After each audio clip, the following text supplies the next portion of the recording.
Hello and welcome to another one of our TLDR Explains videos. In this one we're going to be taking a look at HS2. HS2 or High Speed 2 is the new super fast rail line that will run in a Y shape from London up to Birmingham and then from Birmingham up to Manchester and Leeds. It'll have a maximum top speed of about 400 km per hour, with most trains running at about 360 km per hour, making it the fastest rail line in Europe. The project has been split into three phases: Phase 1, Phase 2A and Phase 2B. Phase 1 is from London to Birmingham, Phase 2A from Birmingham to Crewe, which comes just before Manchester, and Phase 2B, which completes the route from Crewe to Manchester and then also goes from Birmingham to Leeds. If you live in the UK, you've most likely seen at least a couple of articles about it in the news, probably talking about how expensive it is. Somewhat unsurprisingly then, the whole project is pretty unpopular with the public, with the recent ITV YouGov poll showing that 39% of people oppose it, while only 26% of people support it. Nonetheless, it seems like the government is going to give the project a go-ahead. So what is HS2, and how come the government are going ahead with it? Before we answer those questions, a quick promotion for our Patreon page. As you might have noticed, we've been pushing Patreon in February, and that's because we're about to expand the TLDR team from 1 full-time employee to 2 and then 3. If you want to support the expansion, help us create more content and get a bunch of bonus perks along the way, we'd love your backing on Patreon. As a special incentive, all patrons who donate at least $10 will get a golden UK pin badge, which will never be available for general sale. There's a link to the Patreon down below. Well, first things first, HS2 is a high-speed rail line, but the HS2 project isn't just about decreasing journey times. A lot of people seem to think that HS2 is just a massive national vanity project, so that we can have the fastest trains in Europe, and so that people in suits can rush between Birmingham and London. HS2 is actually more about freeing up capacity than it is about decreasing journey times.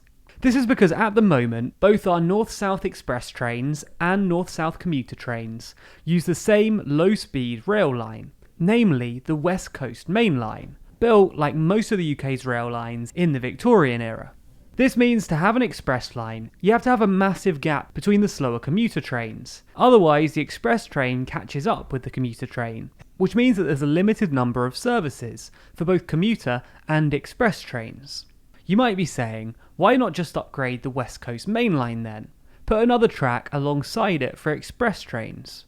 Well, this has been looked at, but it would mean massive disruption while the upgrade was taking place. In fact, a Network Rail report found that an HS2 capacity equivalent upgrade would mean no intercity rail transport at weekends for about 15 years. HS2, by providing a new express line that runs in parallel with our current north-south rail links, means that more commuter trains can run on that old line, while the express services can be moved over to HS2. This means more express trains and more commuter trains. And this is something the public can agree on. The UK does need more capacity on these trains, with the majority of people agreeing with that sentiment. Furthermore, once the trains are running, we'll hopefully have less extortionate ticket pricing. At the moment, because of the limited number of trains, rail operators can charge extortionate prices at peak times, knowing that many people have to buy these tickets. And once HS2 is built and allows supply to meet demand, there should, at least according to HS2 Limited, be a fair recalibration.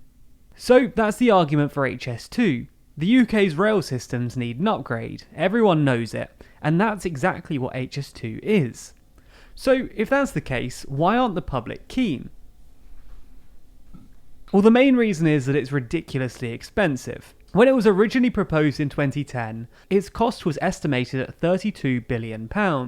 Then in 2013 it had ballooned to £42 billion, by 2014 £50 billion, and by 2015 £56 billion. And the cost didn't stop spiralling there.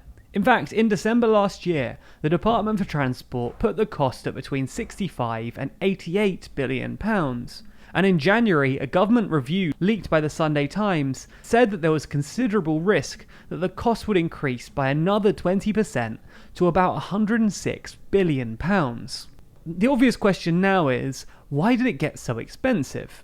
Well, there was certainly some bad estimating going on, and to be fair, all big infrastructure costs end up coming in at more than you think.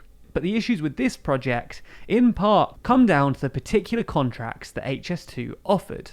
Big government projects have a problem in that their contractors often underbid on contracts, saying that they can get things done cheaply when they really can't. And they're happy to do this because they know that the government will ultimately bail them out.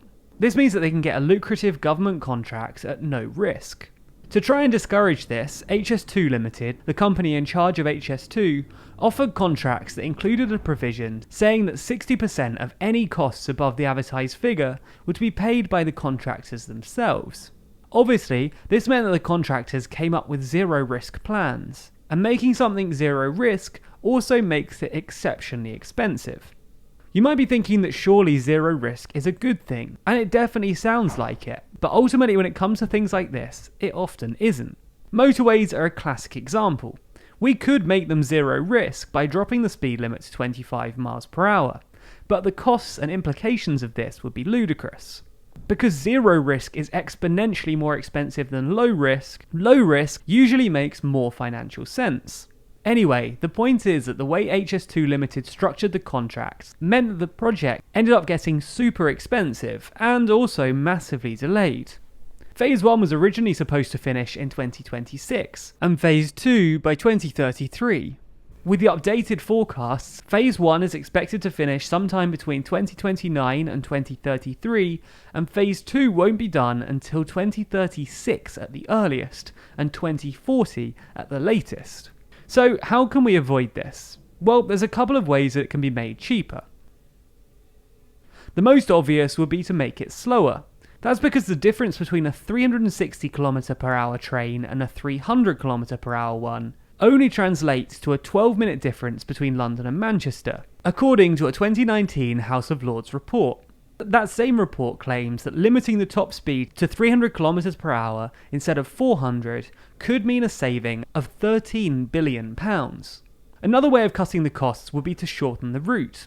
Currently, HS2 will run through Old Oak Common in West London, all the way through to Euston Station in central London, where the train will terminate. However, people have suggested that HS2 could just stop at Old Oak Common to avoid all of the expensive digging and tunnelling that will be required to take HS2 into central London. By the time HS2 is finished, chances are that the Elizabeth line will also have been completed, which will provide service between Old Oak Common and Euston. The government and HS2 Limited argue that this is a bad idea, because according to them, it would reduce revenue by 10%, and would only save about £2 billion.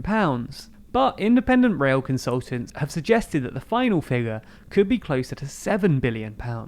Anyway, even with these measures, which together might save £20 billion or so, HS2 is still expensive. According to the original cost-benefit analyses done in 2013, the government expected HS2 to provide £2 worth of benefit for every £1 spent. But by 2019, an Institute for Government report put it at more like £1.50, and another report in 2019, the Lord Berkeley report, put it at about 80p. These figures should all be taken with a massive pinch of salt though, and their variation is mainly down to the fact that it's nearly impossible to quantify the benefits of something like HS2. It's such a massive project that no one has any idea what the precise benefits might be. Apart from the sheer cost, many people think that HS2 won't actually deliver what it promised, and it won't actually help the north of England all that much. HS2 has been advertised as a way of linking the north and the south, thereby enabling the north to enjoy many of the economic benefits that the south of England has enjoyed in recent years. However, the first part of HS2 doesn't really do this. That's because this phase simply connects London and Birmingham.